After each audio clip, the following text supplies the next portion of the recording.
What's going on, guys? You have reached Zach Baby TV, and right now, as you can see, I am in my secret hiding spot. Yeah, if I'm under the blankets, nobody can see me. That's right, this is where I'm safe from the masked mutant. Let me tell you about him. Let me tell you guys a little something about the masked mutant. He is not to be messed with, not to be toyed with, unless you want yourself a death wish. Here's a mug shot of the mutant, right there. If you see that man, you run like hell. Now, the masked mutant is the most evil villain of them all. What makes him so special is that he can move his molecules around and transform into anything that is solid. And I mean anything. That's how he escapes the League of Good Guys. And the leader, the Galabine Gazelle, could never catch him. Can never catch him. That's right. Now, the story is about Skipper Matthews, who goes to Franklin Middle School. The TV show aired in 1996, but the book was released in 1994. It all starts when Skipper Matthews has an orthodontist appointment, and he takes the city bus, number 14, and meets a young girl named Libby Zach, and she's totally into him. She wants him bad, okay? Hey, do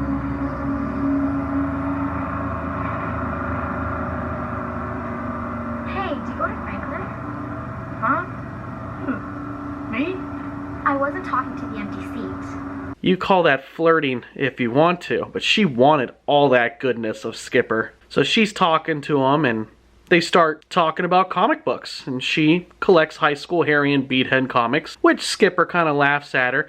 But I'm telling you, she totally wants him. She even invites him over to her house. I mean, what woman does that when she first meets a guy, right? Like, she totally wanted it.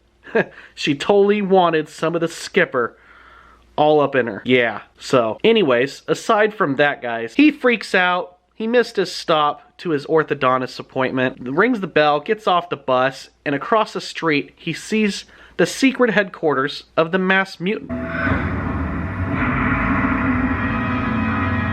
Mutant's headquarters. Now, only someone who knows the comic books of the mutant would recognize that building. You could say he was pretty freaked out. He was almost tempted to go inside, but on the corner of his eye, he saw the city bus on the street. And he knew he was only a few minutes late to his orthodontist appointment. If he hopped on the city bus then, he could be there in a couple of minutes. He chickened out, got on the city bus, went to his orthodontist appointment.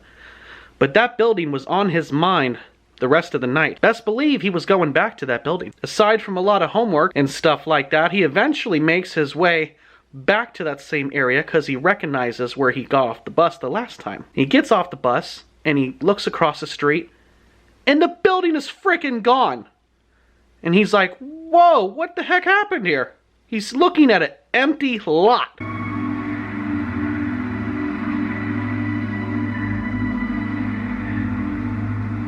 And then here comes Libby again. She doesn't know anything about it, right? She didn't see any construction workers, bulldozers, dozens of workers, nothing. She just replied, didn't really look. So he finally confesses to her why that building's so important, because she starts to freak out and be like, dude, you're totally weird. Like, it's just a building, right?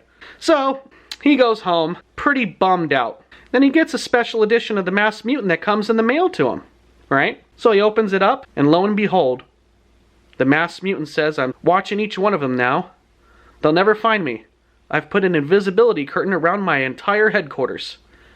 And Skipper's mouth drops open. An invisibility curtain. No one could see the Masked Mutant's secret headquarters because he put an invisibility curtain around it. Is that what happened in real life? It sounded totally crazy, but it had to be true. It's not possible. I have to go back to find out. That's what he was thinking. What does he do? He goes back. And when he does, he runs into Libby again, and she's like, whoa, whoa, whoa, whoa, you're telling me that this building is really here, and there's some, like, force field blocking it? And he's like, yeah, just come with me. She's like, okay, but you're totally weird. So they continue to walk down this empty lot. And lo and behold, the building pops in front of their face. We are now stepping through the invisibility curtain. Very funny.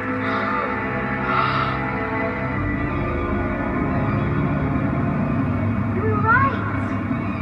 Now what? Yeah. Wouldn't that freak you out? I know that'd freak me out, guys. That would totally freak me out. So, what's left to do but to go inside and explore a little bit? And she's like, whoa, whoa, whoa, whoa, I'm not going in that building. He's like, come on, we'll just hop on the elevator and, you know, look out a couple of floors and that's it. It's probably just a bunch of offices and stuff. So she agrees to. Okay, I'll come. So they go inside and they find the row of elevators. And they go inside the elevator. Skipper pushes up. And the elevator takes them down. And they're like, whoa, what the heck's going on? I pressed up and we're going down to the basement or something. And then when they get to the bottom, the dang thing is stuck, right? The doors won't open. Libby starts freaking out. I can't breathe, Skipper, I can't breathe. And he's like, calm down. It's just stuck or something. It'll open. And eventually it does. And they walk out.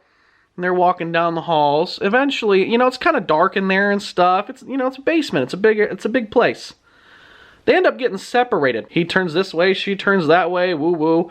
He comes into this room where there's like this printing press. And it's huge, humongous. And he goes up to it and he sees all these papers of the Mass Mutant comics there. And he's like, no way, this is really the place. This is where they print the Mass Mutants comics.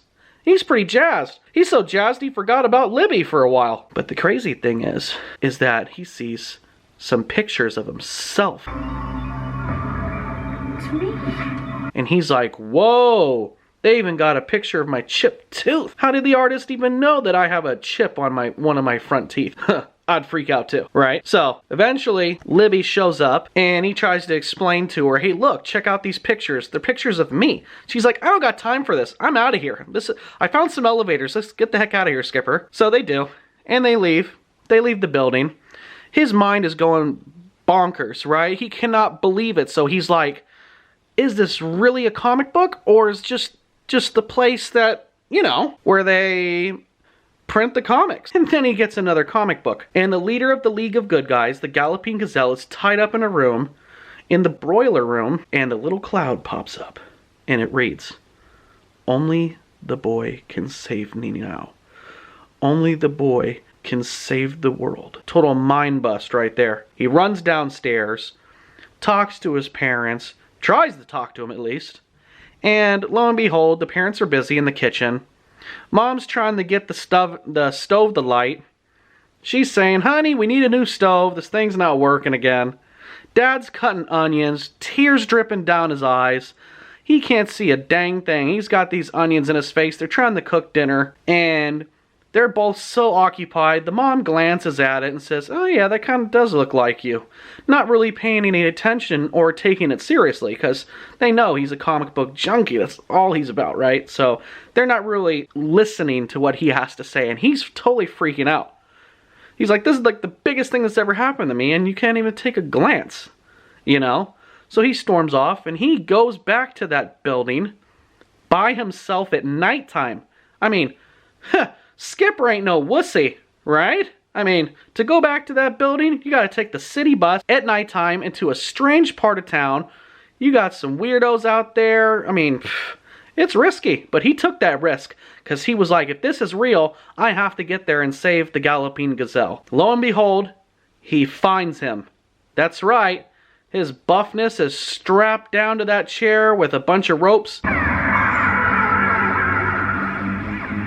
the Galloping Gazelle. You're real. Real tired of waiting. And he helps him.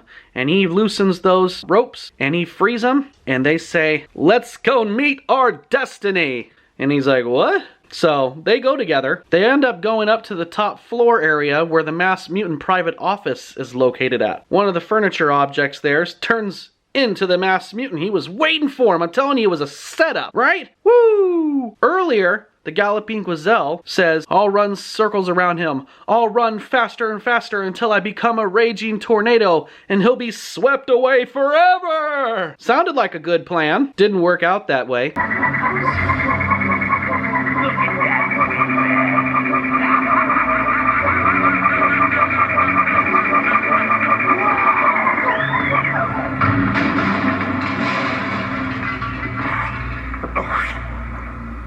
That's it. I'm out of here. Wait, where are you going? He's right. I'm too old for this superhero stuff. The masked mutant looks over at the boy and says, "Dinner time." Then he changes into a ferocious leopard and starts tearing at the galloping gazelle, biting his face mask, ripping his cape to shreds. "Oh, gazelle, get up! Please get up!" Skipper's yelling, and luckily, the galloping gazelle opens his eyes. Must have been scared out of his mind. He was about to be eaten alive. The galloping gazelle gets up, runs over to the door to exit, and he says, You're on your own, kid. "Leave Skipper there. I mean, really? You're the leader of a superhero squad, and you're gonna leave a 12-year-old boy to himself to fight the masked mutant? You are a frickin' coward. Am I the only one that thinks that way? I don't think so. You would not leave a child to fight the most evil supervillain ever." Whew. It still bothers me. I wish I was there. Super Goosebumper to the rescue! I would have totally stayed with Skipper, without a doubt. So, Masked Mutant is asking what his powers are. Skipper's like, "Excuse me?" He's like, "What are your powers? I want to destroy you in the easiest way possible." And he's like, "I don't have any powers." Masked Mutant says, "Okay." Then Skipper finds this solid steel ornament that's on the wall. Looks like some type of decoration. He figures, shoot, might as well try to peg his ass with it. He grabs it, throws it at the mutant's head, misses. Masked Mutant stretches out his arms. He's using his molecules now. Grabs Skipper and starts lifting him towards the ceiling. Now I'm assuming this is a very high ceiling. Very high. And lo and behold, as he was about to drop him, happy landings, guess who walks through the door? Libby Zax walks through the door. She doesn't even see the Masked Mutant. All she sees is Skipper. "Skipper, what are you doing here? I was calling to you. You didn't answer me. I was across the street." The Masked Mutant lowers him down. She's totally ignoring the Masked Mutant, by the way. And he's like, "Libby, you gotta get out of here. Really?" She's like, "Skipper, I've been looking and looking for you. What are you doing here?" And he's like, I don't really have time. We don't have time to talk right now. You know, and the Masked Mutant his hands are crossed on his chest, tapping the floor with his boot. And he says, "I guess I'll have to destroy you both." And Libby Zax she's one tough cookie. She's like, "Sorry, Mr. Superhero, but Skipper and I are leaving now." And the Masked Mutant starts laughing. "Ha ha ha ha ha ha! You're not going anywhere." And she starts to get a little scared at that point, because she now realizes he's not a superhero, he's a super villain. She's right there, side by side with Skipper. And she has an idea. She pulls out this toy gun and aims it at the mutant. And she's like, "Stop right there. This is a molecule melter. Leave this room or I will melt all your molecules." Masked Mutant's like, "What do you plan to do with that toy?" You know, he's laughing at her. It's a frickin' toy gun, right? And Skipper's like, "What are you doing? That's just a toy." And she's like, "I know, but this is a comic book, right? So if it's a comic book, we could do anything." And he's like, Masked Mutant's looking at Libby saying, "I guess you want to go next." And he's like, "Put down that toy. It can't help you." And she's like, "I'm not kidding. It really is a molecule melter." So he takes another step and then another. And Libby pulls the trigger and a weird noise comes out and a light. Just like that. Yeah. And he takes another step. For a split second, they were thinking it wasn't going to work. But then he starts to melt. His whole body, molecules, everything, his whole body starts to melt to the ground until there's nothing left but the costume. And he's like, "What?" Skipper's freaking out. The most evil villain is dead by a plastic gun, a toy. He's like, "Let's get the heck out of here." And Libby blocks his path and points the gun at Skipper, right? I mean, that's supposed to be her dude now, you know? She's like, "I'm sorry, Skipper, but you're not leaving." And he's like, "Haha, you got a real sick sense of humor, Libby. I hate to break the news to your Skipper, but there is no Libby. And as she said that, his voice deepened. And then her body started to shift and change form. And her eyes turned from green to black, forming a familiar figure of the masked mutant. He's like, Libby, what's going on? How are you doing that? And the masked mutant's like, you don't catch on very fast, do you, kid? And he's like, Libby, I'm the masked mutant, Skipper. I changed my molecules into a girl your age and named myself Libby. But I'm the masked mutant! Tossed the gun to the floor. You know, showing off at this point. And he's like, no, we destroyed the mutant. We both saw him melt. Masked mutant's like, no, you're mistaken. I just melted the magnificent Molecule Man. And Skipper's like, Molecule Man? Who? What? And the masked mutant's like, yeah, he worked for me. Sometimes I ordered him to dress like me just to keep people off my tail. And Skipper's like, he worked for you and you melted him? And he's like, yeah, I'm a villain. I do very bad things, remember? And then Skipper's like, oh, shit. And all started to make sense now. There never was a Libby. It was the masked mutant all along. Oh, I couldn't imagine what the heck was going through his head at that point, guys. Right? Sweating bullets. Gotta be sweating bullets. So, whew. Skipper had to come up with something quick at this point. The masked mutant is getting ready to destroy Skipper because now he knows who he is. He found his secret headquarters. He doesn't want his secret getting out to the world, and especially not to the League of Good Guys. So, Skipper thought of a great idea. Spare the moment and says, I'm not Skipper. And he's like, oh really? Who are you? And Skipper says, I'm the colossal Elastic Boy. And he's like, oh, Elastic Boy? I thought you looked familiar. And then Skipper's like, well, goodbye, mutant. And he's like, where are you going? And he's like, back to my home planet of Zorgos. I'm not allowed to guest star in other comic books. He thought he was going to get off easy with that one, right? Not with the mutant. He blocks his path. Sorry, Elastic Boy, but you found my secret headquarters. Now I have to destroy you. And he's like, ha! You can't destroy Elastic Boy. I'll stretch out my arms tighter and tighter and squeeze you in the Play-Doh. And the masked mutant's like, I don't think so. I'll tear you into pieces and then tear your pieces into tiny pieces. And then Skipper's like, I bend, but I don't break. There's only one way that Elastic Boy can be destroyed. What's that? If you don't mind me asking. By sulfuric acid. That's the only way you can destroy my elastic body. Oops. Guess I shouldn't have said that. You know, he's a 12-year-old kid. And he saw the grin on the masked mutant. Oops! I didn't mean to say it. Did I just say that? Sulfuric acid? Oh, shoot. Right? And as soon as that happened, the masked mutant starts changing his molecules into a huge wave of sulfuric acid. And he's got this big wave that's coming straight towards Skipper. Woo! Skipper dodges it, missing it by inches. And then he sees this sulfuric acid sizzling and burning on the floor.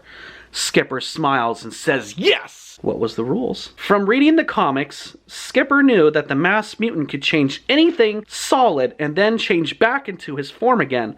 But he tricked him into changing into a liquid. And once he changed into a liquid, he could not reform himself. The masked mutant was gone forever.